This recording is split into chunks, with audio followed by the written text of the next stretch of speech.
Assalamualaikum warahmatullahi wabarakatuh. Bismillahirrahmanirrahim. Wassalatu wassalamu ala asyrofil mursalin sayyidina Muhammadin wa ala alihi washabihi ajmain. Bismillahirrahmanirrahim. Rahmatan yang kita selaku pengasuh pesantren sebagai masyarakat dan amat bantuan guru dan juga keluarga saya.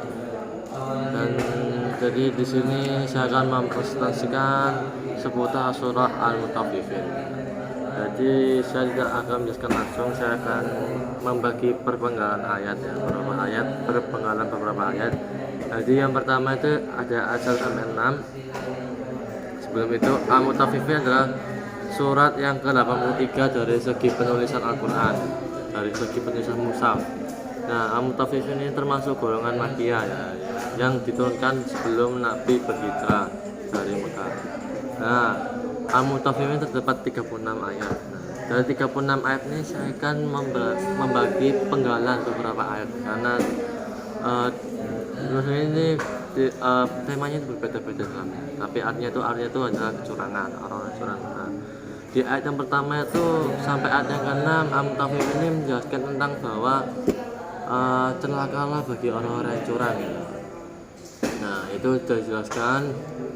Nama Al-Mutaffifin juga diambil dari ayat yang pertama, yaitu wailul lil mutaffifin, yaitu celakalah orang-orang curang. Itu menjelaskan bahwa orang-orang curang itu mereka itu apabila yang dimasukkan di orang-orang curang ini yang dimasukkan dalam kan, kalau dimasukkan orang curang kan banyak, maksudnya orang curang itu gimana? Nah, tapi kalau di Al-Mutaffifin ini yang dimasukkan orang curang itu adalah orang yang apabila ya, ini kalau dalam jual beli. Nah, apabila kita mau beli sesuatu, misalnya sekilo itu 6 biji. Nah, sementara di Mutaffifin ini yaitu menimbangi takaran yang 6 tadi itu dikurangi menjadi 5, yaitu bagi orang curang.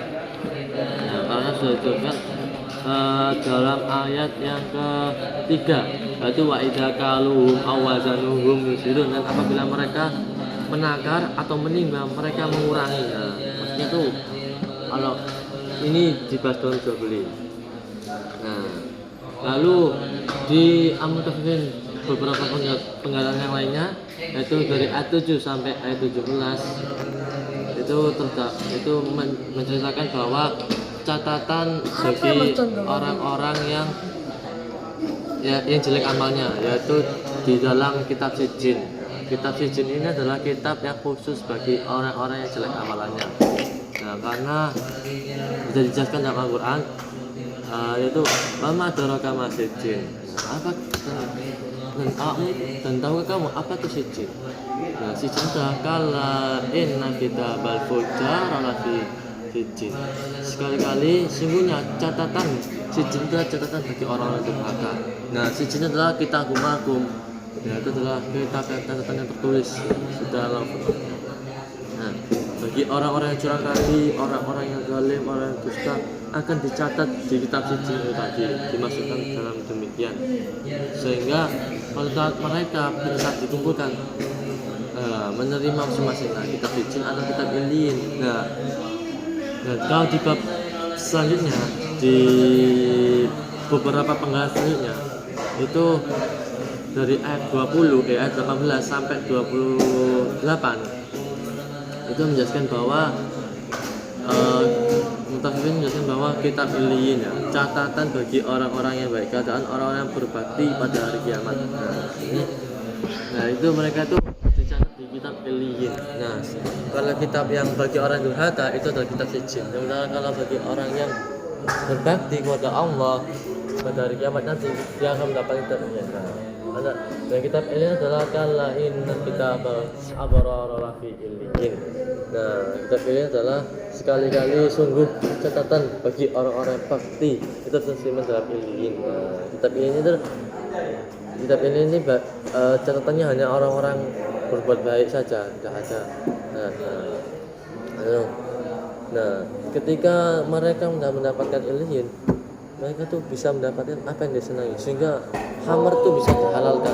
Karena tuh dalam Mutaffifin ini jelaskan yusqauna min rahiqin maktum.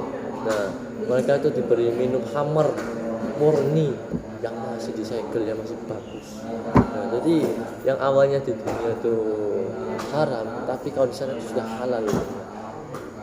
hitamuhu misra fi dzalika falyatanafasil mutanafisun. Nah, itu hamalnya itu dari kasturi ya. Maksudnya segelnya dari kasturi. Itulah pembahasan bagi orang-orangnya. Itu saja saya bisa informasikan tentang seputar soal mutafifin, yaitu tentang orang-orang yang curang, orang-orang yang durhaka, orang yang berbakti kepada Allah Subhanahu wa taala. Dan juga masih ada penggalan-penggalan sisa dari soal mutafifin. Ya part 2 itu saja. Wassalamualaikum warahmatullahi wabarakatuh.